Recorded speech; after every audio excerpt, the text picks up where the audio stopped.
লজ্জা করে না এভাবে শাড়ি খুলে ফেলতে? কেন করবে? বউ তো তুমি আমার। তাই বলে সরাসরি বুকে হাত দিয়ে টিপে ধরবে নাকি সব? হ্যাঁ, ধরবো, তারপর করব। কি করবা তুমি? না না, এসব করবো না, ব্যথা লাগবে। আগে কার সাথে করছো? ছি, তোমার লজ্জা করে না এসব বলতে? তোমাকে করব, হলাম অসভ্য, তাতে কি? আমি করতে দেব না, এমনিতেই বুক টিপে সব ব্যথা করেছো। আহ, আস্তে। করতে না দিলে জোর করে করবো। এত খারাপ কেন তুমি? সরো এখান থেকে। জয় চাপটে ধরল জেরিনকে। জেরিনও কম চায় না, জয়কে আরও শক্ত করে জড়িয়ে ধরে। তারপর বাসর ঘরে যা যা করতে হয় সব করল দুজন। এবার পরিচয় দেই। তার জন্য একটু পিছনে যেতে হবে, অনেক আগের কথা। আজ জয় জেরিনের সাথে ব্রেকআপ করে আসলো। এর প্রধান কারণ হলো জয়কে জেরিন অতিরিক্ত সন্দেহ করে। রিলেশনে সন্দেহ থাকাটা ভালো, কিন্তু অতিরিক্ত সন্দেহ ভালো না। তাই জয় ব্রেকআপ করতে বাধ্য হয়েছে। বেশ কিছুদিন ধরে জয় একটু ব্যস্ত ছিল, যার কারণে জেরিনের সাথে ঠিকমতো যোগাযোগ রাখতে পারেনি। আর এতে জেরিন জয়কে সন্দেহ করল। গতকাল জেরিন জয়কে ফোন দিয়ে বলল, হ্যাঁ জেরিন, বল। ফোন ধরতে এতক্ষণ লাগে? আসলে একটু কাজ করছিলাম আর ফোনটা সাইলেন্ট ছিল। মিথ্যা বলা লাগবে না, কার সাথে কথা বলেছিলে সেটা বলো। কি বলছো সব? আমি আবার কার সাথে কথা বলবো? আমাকে ভালো লাগে না বললেই পারো, এমন অ্যাভয়েড করার কি আছে? দেখো জেরিন, এসব কিছুই না, তুমি একটু বেশি বুঝছো। ও, এখন আমি বেশি বুঝি তাই না? আমার সাথে তো এতদিন থেকেছো, এখন আর ভালো লাগে না, পুরনো হয়ে গেছি তাই না? দেখো, সবকিছুর একটা সীমা থাকা দরকার। আর তুমি কিছু না জেনে শুনেই সেই সীমা অতিক্রম করেছো। ও, আমার কথা তো এখন আর তোমার ভালো লাগবে না তাই না? এখন তো নতুন কাউকে পেয়েছো। তোমার সাথে এখন আমার এই বিষয় নিয়ে ঝগড়া করার ইচ্ছে নেই। বাই। এ কথা বলে জয় ফোন রেখে দিয়েছিল। আপনারাই বলেন, সময় মতো সবসময় যদি এত সন্দেহ করে তাহলে কি রিলেশন কন্টিনিউ করা যায়? তাই সিদ্ধান্ত নিল জয় আর ওর সাথে রিলেশন রাখবে না, ব্রেকআপ করবে। তো আজকে জেরিনকে ফোন দিয়ে জয় বলল নদীর পাড়ে আসতে। জেরিনকে নদীর পাড়ে আসতে বলায় মেয়েটা মনে হয় একটু খুশি হয়েছিল। তারপর জেরিন আসার পর জয় ওকে বলল, জেরিন, আমি তোমাকে কিছু বলতে চাই। বলো। দেখো, কথাটা হলো, হুম, বলো, থেমে গেলে কেন? আমি তোমার সাথে রিলেশন রাখতে চাই না। কি বলছো এসব? তুমি নিশ্চয়ই ফান করছো। না, আমি সিরিয়াস। কিন্তু আমার অপরাধটা কি? আসলে কোনো কিছু অতিরিক্ত ভালো না। দেখো, আমি আর কোনোদিন তোমাকে সন্দেহ করব না, তবুও তুমি এ কথা বলো না। দেখো, আমি এত কিছু বুঝি না। ও, বুঝেছি। আমি তোমাকে হাত ধরতে দেই নাই, জড়িয়ে ধরতে দেই নাই, তাই এমন করছো? আমার বুকে ভুল করে হাত দিয়েছিলে বলে বকা দিয়েছিলাম, তার জন্য চলে যাবা? জেরিন, তুমি ভালো করে জানো আমি ওরকম ছেলে না। আর আমার কখনো ইচ্ছেও ছিল না বিয়ের আগে তোমার হাত ধরা, জড়িয়ে ধরা, চুমু খাওয়া, লিপ কিস করা। তাহলে? তুমি আমাকে যে পরিমাণে সন্দেহ করো আমি নিতে পারছি না। আমি আর তোমাকে সন্দেহ করব না, তবুও তুমি এমনটা করো না। আমার পক্ষে রিলেশন রাখা সম্ভব না। ভালো থেকো, বাই। এ কথা বলেই জয় চলে আসলো জেরিনের থেকে। জয় জেরিনকে কথাগুলো বলতে জয়ের খুব কষ্ট হচ্ছিল, তবুও বলে ফেলে। এত সন্দেহ আর জয় নিতে পারছিল না। এভাবে জেরিনকে ছাড়া ভালোভাবেই দিন কাটছে জয়ের, কিন্তু প্রতিদিন জেরিনের সন্দেহ বাক্যগুলো খুব মিস করছিল জয়। আজ 3 মাস ধরে জেরিনের সাথে জয়ের কোনো যোগাযোগ নেই। হয়তো ইগোর কারণে জয় যোগাযোগ করেনি, আবার জেরিনও করেনি। জয় তার বাবা মায়ের 2 মাত্র সন্তান, মানে জয়ের একটি বড় ভাই আছে। আর যার কথা বলছিল এতক্ষণ সে জেরিন, জয়ের গার্লফ্রেন্ড, বর্তমানে এক্স। বেশ কিছুদিন ধরে জয়ের আম্মু জয়ের বিয়ের জন্য খুব চাপ দিচ্ছে। জয় তার আম্মুকে কিছুতেই বোঝাতে পারছে না যে জয় এখন বিয়ে করবে না। তারপর জয়ের ভাইয়া ভাবি আর আম্মুর জোড়াজুড়িতে আজ মেয়ে দেখতে আসে জয়। তো জয় বসে আছে পাশে তার ভাইয়া ভাবি। একটু পর মেয়েকে আনা হলো ওদের সামনে।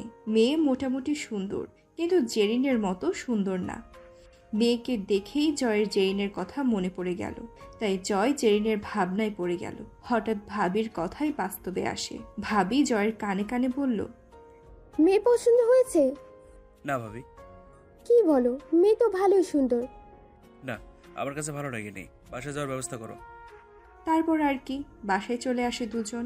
বাসায় আসার পর ভাবি জয়কে বলে, মেয়েটা কত সুন্দর, আর তোমার কাছে ভালো লাগলো না? না ভাবি, তা দেবরজি, আপনার কিরকম মেয়ে পছন্দ? এমন একটা মেয়ে যার চোখগুলো টানা টানা, মানে হরিণী চোখ, আসলে গালে টোল পড়ে, যার মুখে সবসময় হাসি খুশি লেগেই থাকে, আর কিছুটা তোমার মতো। কি বলিস, এমন মেয়ে পাবো কোথায়? এই জন্য তো বলি যে এখন বিয়ে করার দরকার নেই। চুপ একদম, মাই খাবি। তোমাদের যেতে ইচ্ছে করো, আমি গেলাম। এভাবে এক সপ্তাহ ভালোই গেল, কোনো বিয়ের কথা নেই। কিন্তু গতকাল রাতে ভাবি জয়কে বলল, জয় শোন, কালকে মেয়ে দেখতে যাব। আমি বুঝলাম না, আমার বিয়ের জন্য তুমি আর ভাই এত উঠে লেগেছে কেন? কারণ তুমি যে আমাদের রিলেশন থেকে শুরু করে বিয়ে পর্যন্ত সব ঠিক করে দিয়েছো। তাই বলে এখন তার ঋণ শোধ করছো? ছি, কি বলছো জয়? এখন কিন্তু তুই আমার দেবর না, আমার ছোট ভাই। তাই আমি আমার ভাইকে বিয়ে করাবো, তাতে তোর সমস্যা কোথায়? মনে যেন থাকে কাল মেয়ে দেখতে যাচ্ছি। পরের দিন ওরা মেয়ে দেখতে গেল, কিন্তু যে বাড়িতে গেল সেই বাড়ি জেরিনদের। তার মানে কি জয় জেরিনকে দেখতে আসছে? যখন মেয়েকে জয়ের সামনে আনা হলো, তখন বুঝতে পারলো যে জয় জেরিনকে দেখতে এসেছে। জয়ের মনটা হঠাৎ ভালো হয়ে গেল। জেরিন এখনো জয়কে দেখেনি। তারপর জেরিন যখন জয়ের দিকে তাকালো, তখন মনে হয় ভূত দেখেছে এমনভাবে জয়কে দেখতে থাকে। তারপর ভাবি জয়কে একটা খোঁচা দিল। জয় একটা মুচকি হাসি দিল। ভাবি মনে হয় বুঝতে পেরেছে যে জয়ের মেয়ে পছন্দ হয়েছে। তাই ভাবি সবার উদ্দেশ্যে বলল, ওদের দুজনকে আলাদা কথা বলতে দেওয়া দরকার। সবাই সম্মতি জানালো। তারপর জেরিন জয়কে ওর রুমে নিয়ে গিয়ে দরজা আটকে দিল। তুমি এখানে এসেছো কেন? কেন মেয়ে দেখতে? তা এ পর্যন্ত কয়টা মেয়ে দেখেছো? তোমাকে নিয়ে 2টা। ও, তা বাইরে গিয়ে কি বলবে?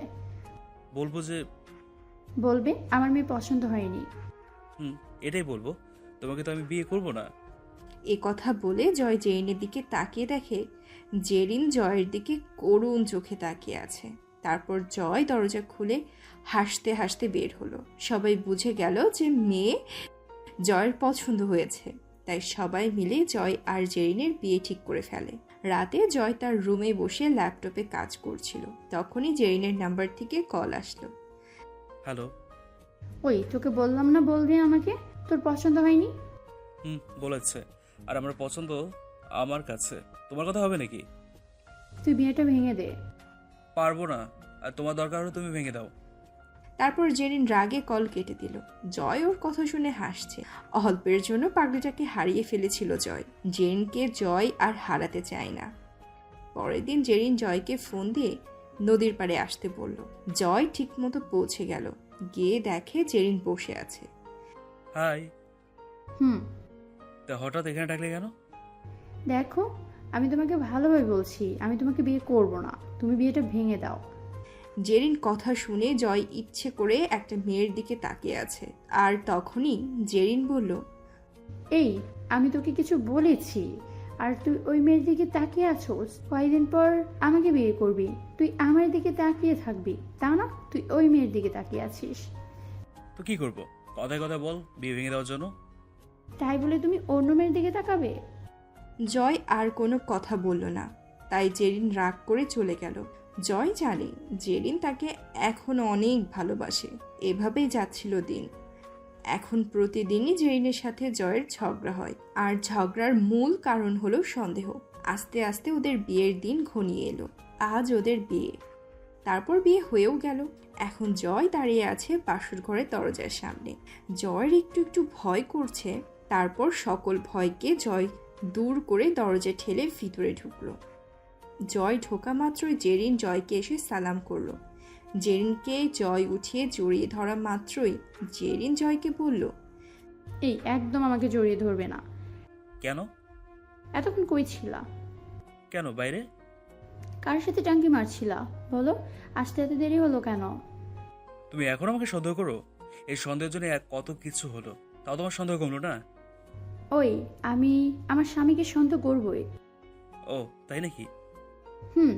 আর ভালোবাসার মানুষকে সন্দেহ করা যায়, অন্য কাউকে নয়, বুঝলে? তারপর জয় জেরিনকে নিজের বাহু ডোরে আবদ্ধ করে নি। জেরিনের গালে একটা চুমু খেলো জয়। জেরিন লজ্জা পেল। জেরিনের নাকের সাথে জয়ের নাক স্পর্শ করলো। এখন জেরিন জয়ের বুকে শুয়ে জোরে জোরে শ্বাস নিচ্ছে। জয় জেরিনকে বলল, তোমার সাথে ব্রেকআপ করে তুমি খুব কষ্ট পেয়েছো তাই না? জানো আমার সাথে কত খারাপ লেগেছিল। আমাকে আর কখনো ছেড়ে যাবে না তো? না পাগলি, তোমাকে আমি কখনো ছেড়ে যাব না। আমাদের এখন কি করার কথা ছিল? রোমান্স করার কথা ছিল। অসভ্য বলো, তুমি এমন ছিল না।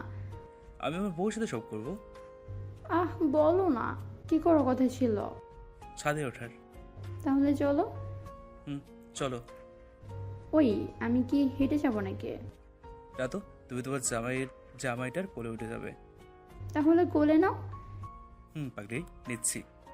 তারপর জয় জেরিনকে কোলে করে ছাদে নিয়ে গেল। আসলে ওদের ব্রেকআপ আগের থেকেই পরিকল্পনা করা ছিল। আর বাসরাত কিভাবে কাটাবে? এখন জেরিন জয়ের কোলে বসে জয়কে শক্ত করে জড়িয়ে ধরে আছে।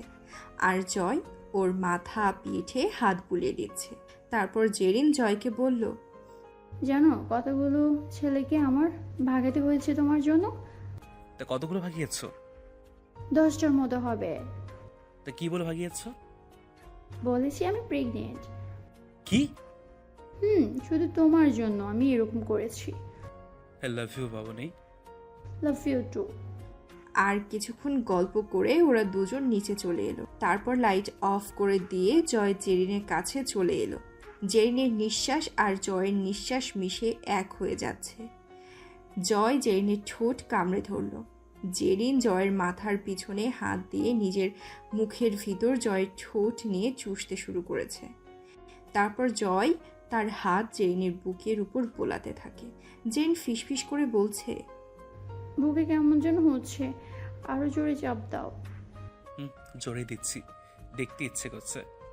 সব খুলে গেল। সব খুলছি, খাবো আমি। আচ্ছা খাও। এরপর জয় জেরিনের সারা বুকে চুমু খেতে থাকে। জেরিন তো উত্তেজনায় কোকাতে শুরু করেছে। তারপর একটুকু আর বলবো না, আপনারা সব জানেন, বুঝে নেন। সকালে জেরিনের ডাকে ঘুম ভাঙল। জেরিন এইমাত্র গোসল করে আসছে। জেরিনকে খুব সুন্দর দেখাচ্ছে জয়ের চোখে। জেরিনের চোখ পড়তেই ও মিষ্টি আর জেরিনের 2 গালে টোল পড়ল। জয় আর নিজেকে সামলাতে না পেরে জেরিনকে এক টানে জয়ের বুকে নিয়ে এলো। এই কি করছো? আর বউটাকে আদর করছি। এই এমন ছাড়ো, অনেক বেলা হয়ে গেছে। তারপর জয় জেরিনের যেখানে টোল পড়ে সেখানে 2টো চুমু খেয়ে জেরিনকে ছেড়ে দিল। তারপর জয় উঠে ফ্রেশ হতে চলে গেল। এখন ওরা দুজন দুজনকে আগের চেয়ে অনেক বেশি ভালোবাসে। আর জেরিন জয়কে আগের চেয়ে এখন বেশি সন্দেহ করে। জেরিনকে এখন জয় আর ছাড়তেও পারে না, কারণ পাগলিটা জয়ের অভ্যাসে পরিণত হয়েছে। ভালো থাকুক ভালোবাসা, সবাই ভালো থাকবেন আর ওদের জন্য দোয়া করবেন। আর আমাদের গল্প যদি আপনাদের ভালো লেগে থাকে তাহলে আমাদের চ্যানেলটি সাবস্ক্রাইব করে পাশে থাকা বেল আইকনটি প্রেস করে অল নোটিফিকেশন অন করে দিবেন, যাতে আমাদের আপলোডকৃত ভিডিও সর্বপ্রথম আপনারা দেখতে পান। ধন্যবাদ।